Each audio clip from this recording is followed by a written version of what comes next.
Hello, everyone, and thank you for joining the podcast series for Resolve Tech Solutions.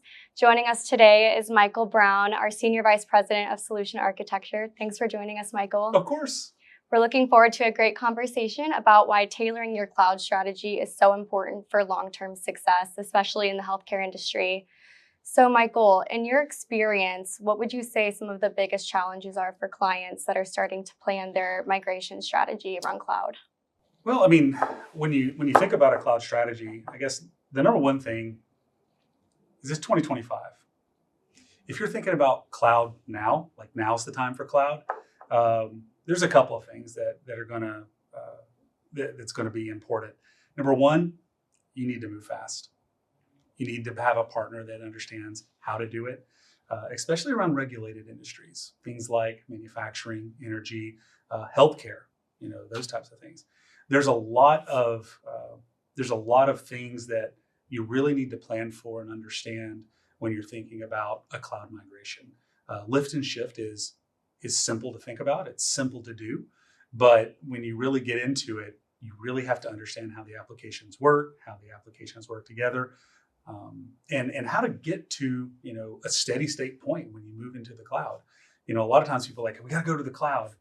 Understanding the why, understanding why you're going to the cloud and what the benefits are is super important to get done up front. And then the actual work, moving the bits, is super important to get done in an effective way. And then when you get done, going through the process to really optimize the environment, right? Making sure you're making the right choices and decisions for cost optimization are all really important. How would you say that regulatory needs shape the architecture in industries like healthcare today? It's all about compliance. A lot of times when people look at compliance like HIPAA or ISO 27001, like all these rule sets, they go, oh, it's we have to do all this work. And in my opinion, this is like, these compliance and regulations are the unsung heroes to make us go through and make sure that we're putting all the controls in place that are necessary to keep your environment secure.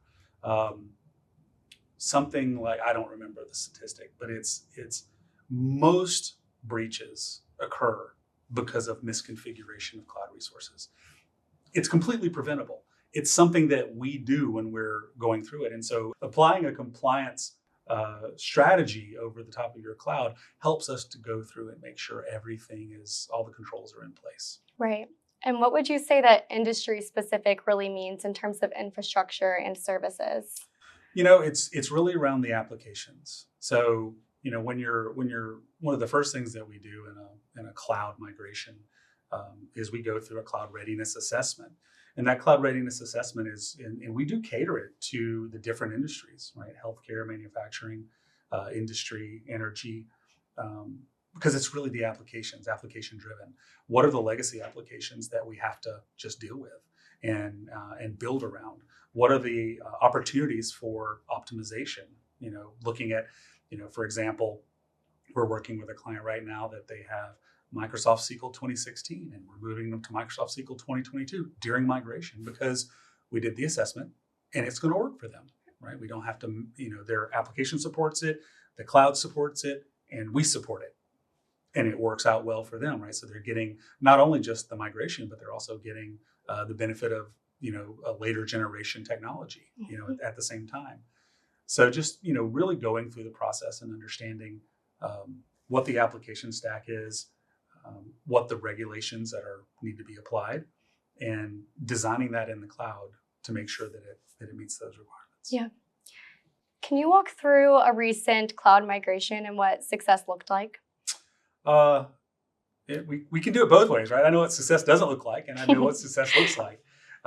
It's really around, you have to have business buy-in in order for a cloud migration to be successful, because one of the things that no one likes to talk about during a sales cycle for a cloud migration, everybody wants to do the work, but one of the things that you need to understand is it is disruptive by its very nature.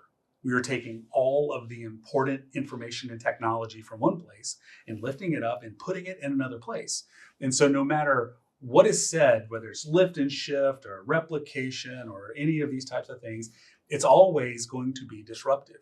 And so if that's not how, if you're not used to disruption and you're not used to communicating and working with your business and working with your leadership and making sure everybody knows what's coming and what to expect, what the benefit is of why you're doing it, that's number one red flag that you look for, right? You want to make, it's not somebody just trying to do a thing over here in the dark.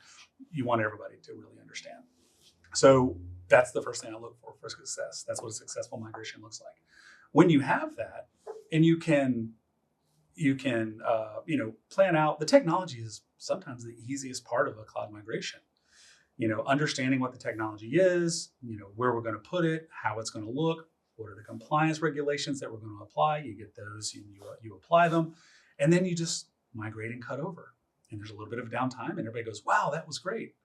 That's what success looks like: is getting buy-in by leadership, doing the appropriate planning, and then moving the bits. Right? I always, it's one of my mantras when I get into a cloud migration is we got to move the bits. Mhm. Moving the bits, nothing matters until we move the bits. Right. But you can't move the bits until you have the landing zone, or you have the place to put it.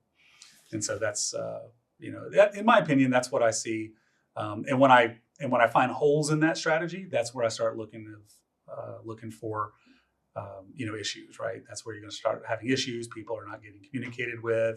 People don't have the right expectations. That always drives problems in a migration. Yes, it's very complex. There's lots of moving pieces. Mm-hmm. Well, thank you so much, Michael, for joining the podcast today and for sharing what a successful cloud migration strategy looks like, especially in such complex industries like healthcare. And thank you all for tuning in.